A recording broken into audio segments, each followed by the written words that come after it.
उपचुनाव के सियासी घमासान के बीच रामपुर की चुनावी सभा में आजम खान का दर्द एक बार फिर से छलक आया। आजम खान ने न सिर्फ 27 महीने की जेल का हिसाब मांगा, बल्कि रामपुर की आवाम को आगाह करते हुए कहा कि दरवाजे पर भेड़िया आ चुका है, अगर घर में घुस गया तो अपनी आबरू बचानी मुश्किल हो जाएगी। तो सवाल यह है कि रामपुर की चुनावी बिसात में आखिर आजम खान ने ये इमोशनल कार्ड क्यों खेला है। पहले आजम खान के गुस्से और इमोशन से भरे वो तमाम बयान आपको सुनवाते हैं, उसके बाद मेहमानों के साथ चर्चा करेंगे और यही उत्तर मांग रहा है प्रदेश कि आखिर आजम का दर्द ये क्यों छलक रहा है। मेरी मौत चाहते हो, मारो मुझे, मार दो गोली यहाँ मुझे।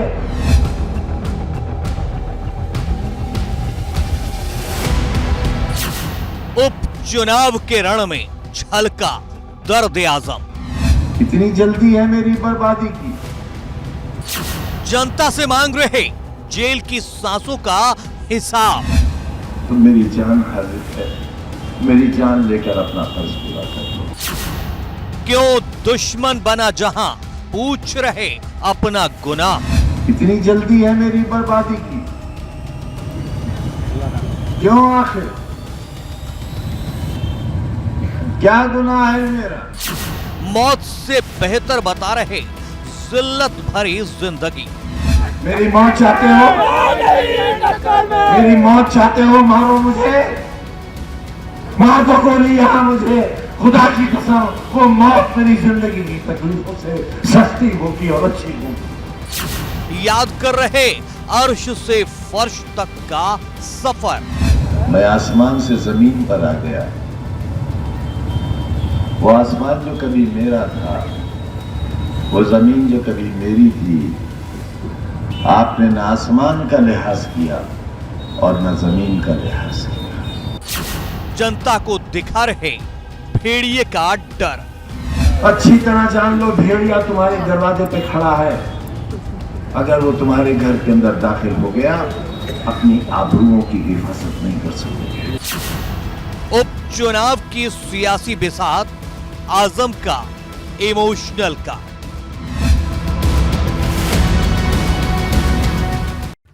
तो रामपुर की चुनावी सभा में आजम खान ने अपना दर्द बयां करते हुए यहां तक कह डाला कि भेड़िया तुम्हारे दरवाजे पर खड़ा है, अगर घर में दाखिल हो गया तो उससे तुम अपनी आबरू नहीं बचा पाओगे। मेरा दिल फट जाएगा अगर तुमने बेवफाई की तो।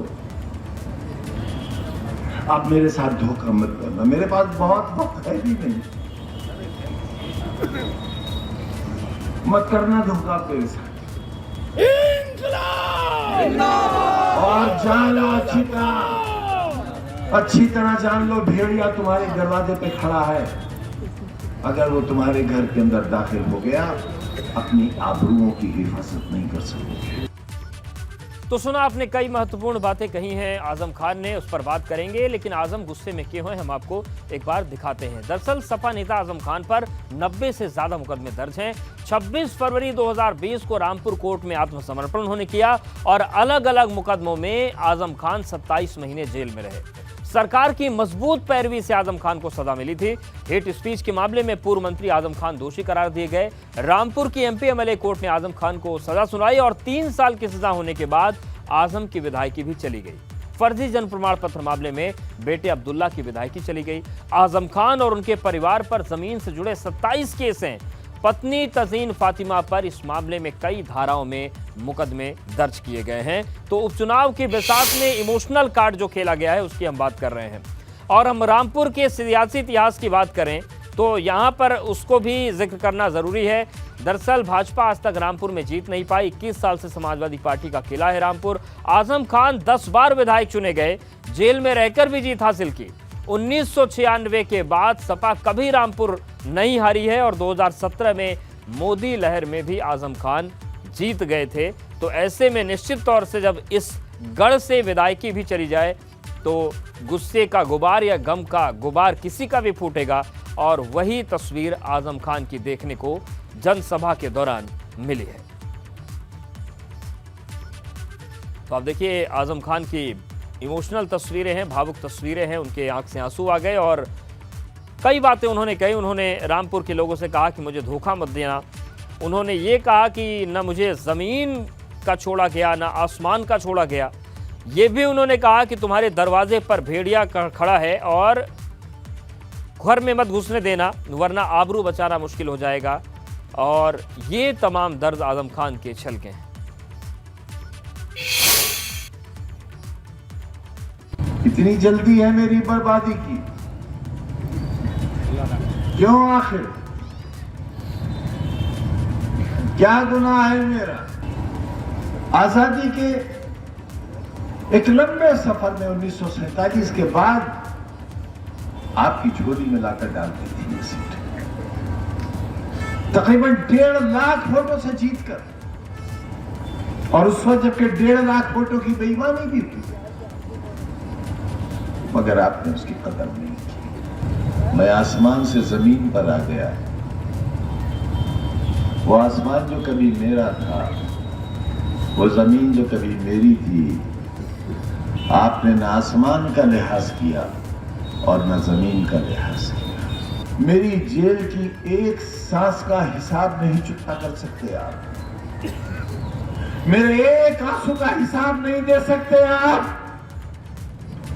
सामने की बैरक में मेरी बीवी बंद थी और 8x11 की कोठरी में मेरे साथ मेरा बेटा बंद था। तुम एक ऐसी रियासत में रहते थे जिसका मालिक तुम्हें गधे का बच्चा कहता था। तुम्हारे अजदाद को गधे का बच्चा कहता था, और जो गधे का बच्चा कहलाता था वो अपने घर जाकर कहता था आज सरकार ने हमें गधे का बच्चा कहा। मैं तुम्हें इंसान मानना चाहता। फिर आखिर मेरी मुस्कुराहटें क्यों छीन ली आपने? मेरी सांसें क्यों छीन ली आपने?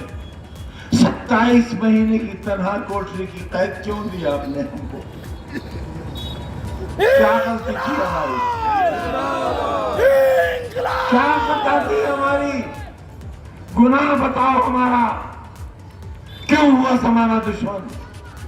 सरकार क्यों दुश्मन हुई मेरी? मेरी जान की दुश्मन क्यों? मुझे क्यों जेल में सजा दिया? तो ये तस्वीर है और आजम खान ने रामपुर वालों के सामने अपनी पूरी भावनाओं को रख दिया। ये वही आजम खान है जो कभी गुस्से के लिए जाने जाते थे, लेकिन ये तस्वीर शायद पहली बार उनकी सामने आ रही। वो भावुक हैं, आंखों से आंसू है और सवाल पूछ रहे हैं कि आखिर मेरा गुनाह क्या है, और इन आंसुओं का असर क्या रामपुर की सियासत पर पड़ेगा, उपचुनाव पर पड़ेगा, ये जानना समझना बेहद जरूरी है। हमारे साथ सपा प्रवक्ता अमित जमीर जुड़ गए हैं, संजय चौधरी जी भाजपा प्रवक्ता, आप दोनों का बहुत स्वागत है। अमित जी, आपके पास ही सबसे पहले आ रहे हैं। जिस तरीके से रामपुर में चुनाव प्रचार चल रहा है और जो बातें आजम खान ने कही हैं, इन बातों का मतलब समझना चाहते हैं। उन्होंने ये भी कहा कि आखिर आप लोगों ने मुझे, रामपुर वालों ने मेरे साथ धोखा क्यों किया और आगे मत करिएगा। उन्होंने ये भी कहा कि भेड़िया दरवाजे पर खड़ा है, उसको घर में घुसने मत देना। ये जो तमाम चीजें हैं, इनका कितना असर रामपुर पर होने जा रहा है? देखिए, रामपुर में क्या असर होने वाला है, क्या नहीं होने वाला है, वो एक दूसरी बात है, लेकिन उससे एक बड़ी बात है जो आजम खान साहब की आवाज में जो एक दर्द है, वो भारत की राजनीति की जो मर्यादा है, जो उसके सिद्धांत हैं, उन वसूलों का दर्द है कि आज हमने एक ऐसे हाकिमों के हाथ में सरकार दे दी, ऐसे हाकिमों के हाथ में कि जिनके बारे में अगर समाजवादी सरकार चाहती, 2012-17 की जो सरकार थी, तो उनको हमने फांसी के फंदे पे टांग दिया होता। मुख्यमंत्री बनने की बात तो बहुत दूर थी, लेकिन माननीय मुलायम सिंह यादव जी ने, माननीय अखिलेश यादव जी ने, माननीय आजम खान साहब ने, ये जो बात आप कह रहे हैं आदित्यनाथ जी को, अमित जी की उनको फांसी पर टांग दिया गया होता, क्या यही वजह थी कि वो संसद में उनको रोना पड़ गया था? क्योंकि बहुत बड़ी बात आपने मैं आपको पूरी बात बता रहा हूं। लेकिन माननीय नेताजी, हमारे अखिलेश यादव जी, आजम खान साहब, भले हमारी राजनीतिक दुश्मनी माननीय योगी जी के साथ ही हो, लेकिन उनके साथ कोई ऐसा सुलूक नहीं हुआ कि वो जेलों में सड़ रहे होते और वो कभी एमएलए एमपी न बन पाते। तो कभी हमने निजी दुश्मनी योगी जी के खिलाफ समाजवादी लोगों ने नहीं निभाई, और ये भारत की राजनीति में कभी नहीं हुआ। अटल बिहारी मरहूम साहब नहीं करते थे, नेताजी ने कभी नहीं किया, इसीलिए उनके दोस्त हर पार्टी में, हर विचारधारा के लोग उनके दोस्त रहे। लेकिन माननीय योगी जी ने और श्री अमित शाह जी और नरेंद्र मोदी जी ने भारत में एक ऐसी विचारधारा की, नई विचारधारा की कायाकल्प की कि जो आपका राजनीतिक दुश्मन है, उसको आप निजी दुश्मन बना लीजिए। माननीय आजम खान साहब, नेताजी उस जमाने के लीडर हैं, आप हैरत करिएगा कि जब पूरे रामपुर के खित्ते में मुसलमान हो, गरीब हो, उनको राजा नवाब के सामने गर्दन झुका के, जो 60 साल से आजादी के बाद से उन्हें आजादी नहीं मिली थी, उनको रीढ़ की हड्डी देने का काम किया जी। कमजोरों मुसलमानों के मुंह में जबान देने का काम किया। सिर्फ ये गलती कि उन्होंने एक विश्वविद्यालय बना दिया, हमारे बीजेपी के दोस्तों को ये बात अच्छी नहीं लगी। वो बिल्डर होते, वो क्रिमिनल होते तो कोई सेटिंग हो जाती, लेकिन विश्वविद्यालय कैसे बना दिया, मुसलमान पंचर बनाए, मुसलमान गुर्बत में रहे, जहालत में रहे, ये बीजेपी आरएसएस ठीक है, सेटिंग नहीं पाए। संजय चौधरी जी, सजा मिले। जो बात आजम खान कह रहे हैं और सीधा पूछ रहे हैं कि मेरा गुनाह क्या है, और अमीर जी बता रहे हैं कि बस सेटिंग नहीं हो पाई यही गुनाह है, विश्वविद्यालय बना दिया ये गुनाह है। देखिए, इस बहस में अमित जमई साहब ने बहुत लंबी लाइन खींच दी है। ये समाजवादी पार्टी के लोग जो योगी आदित्यनाथ जी के आंसू पर खिलखिलाया करते थे, आज उसकी तुलना इन आजम खां के आंसुओं से कर रहे हैं। उस आजम खां के जो कहता था भारत माँ डायन है, जिसको इतना दिव्य ज्ञान जिसके चक्षुओं में था कि अभिनेत्रियों के अंतर्वस्त्रों के रंग को पहचान लेता था। ये वो आदमी है जो गरीब बेवा मुसलमानों की ज़मीन पर कब्जा करने के बाद इठलाया करता था।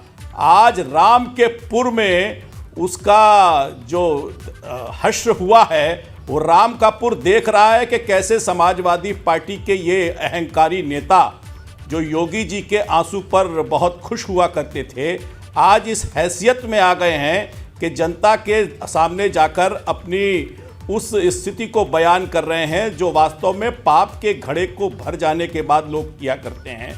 मुझे लगता है कि अब पाप का घड़ा भर गया है और रामपुर के इस चुनाव में इस बार इस पाप की यात्रा का दी एंड होने वाला है। वास्तव में आजम खां जी ने जमीन किसकी कब्जा की थी? जो गरीब थी, जो बेवा थी, जो मुसलमान थे, जो नितिन बने हुए हैं मैनपुरी से। थोड़ा सा मैनपुरी का जिक्र कर लेते हैं। नितिन, चर्चा तो हो रही है रामपुर पे आजम खान के आंसुओं पर, उनके सवालों पर कि मेरा गुनाह क्या था। सुब्रत जी का आप इस पर भी रिएक्शन लीजिए, और मैनपुरी में क्या इस वक्त चल रहा है वो भी बता दीजिए।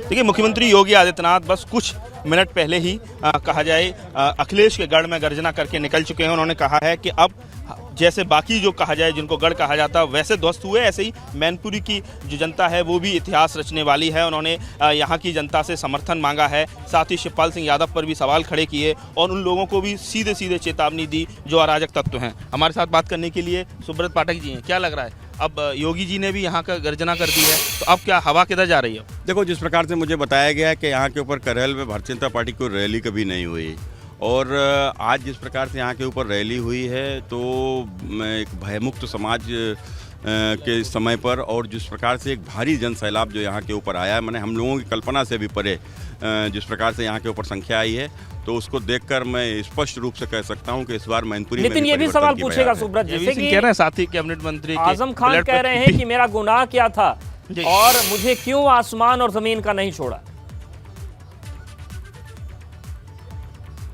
आजम खान ने कहा है कि मेरा गुनाह क्या था, मुझे क्यों आसमान का भी और ज़मीन का भी नहीं छोड़ा। ये चीज़ें आज आजम खान ने अपना दर्द बयां किया।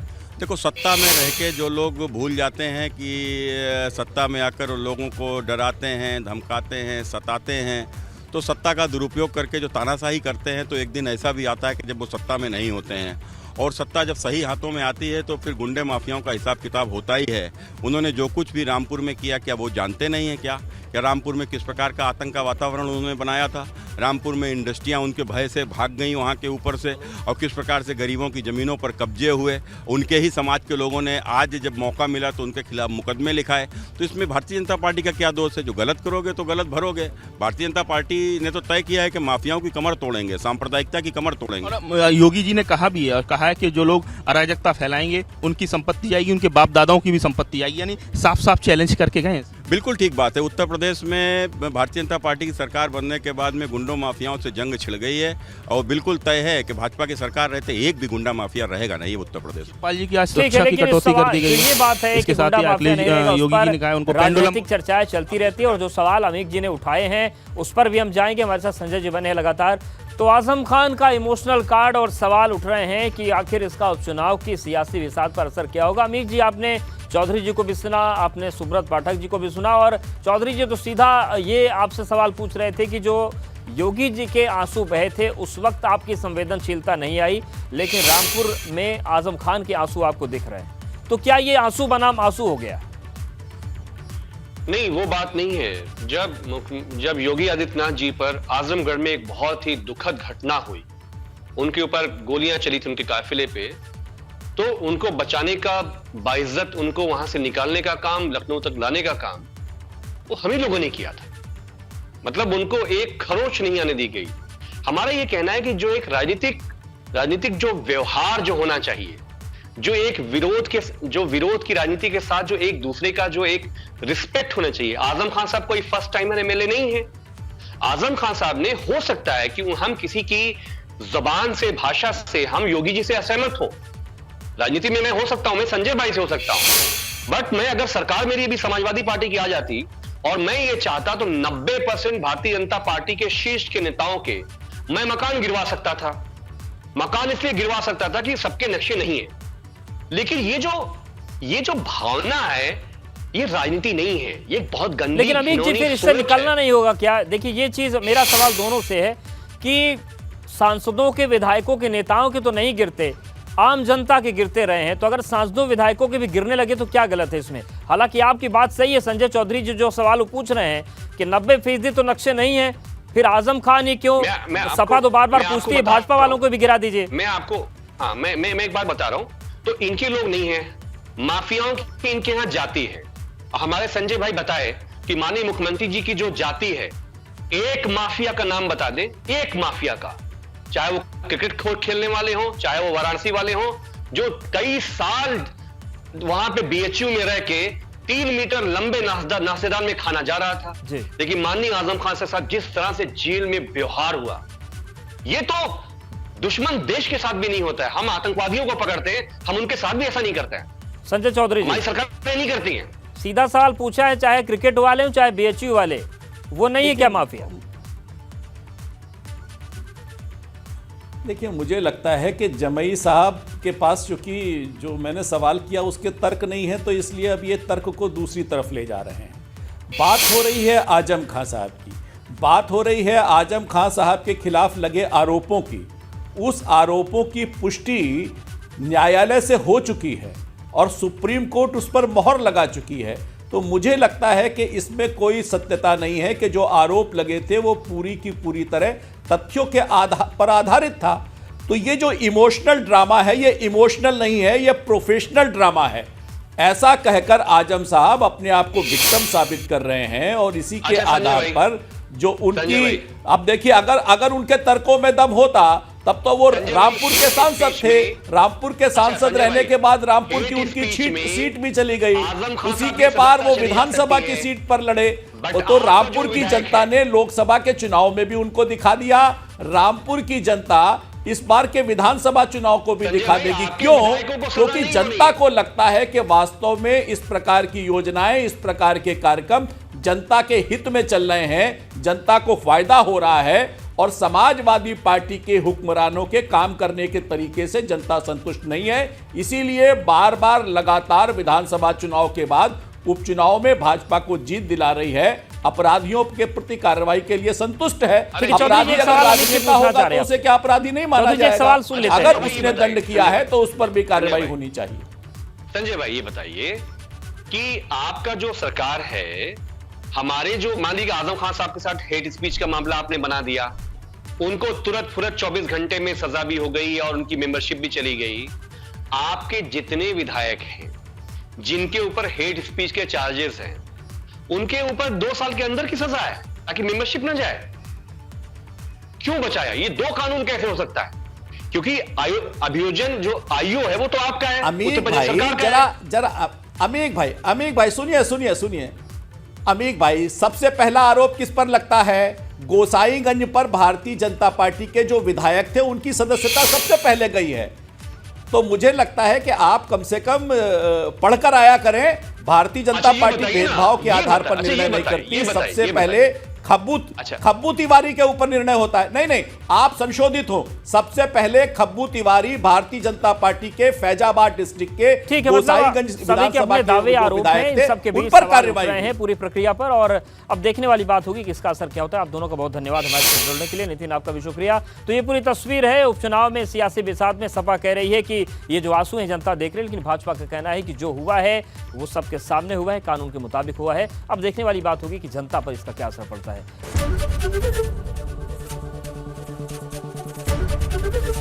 एबीपी गंगा, खबर आपकी, जुबान आपकी।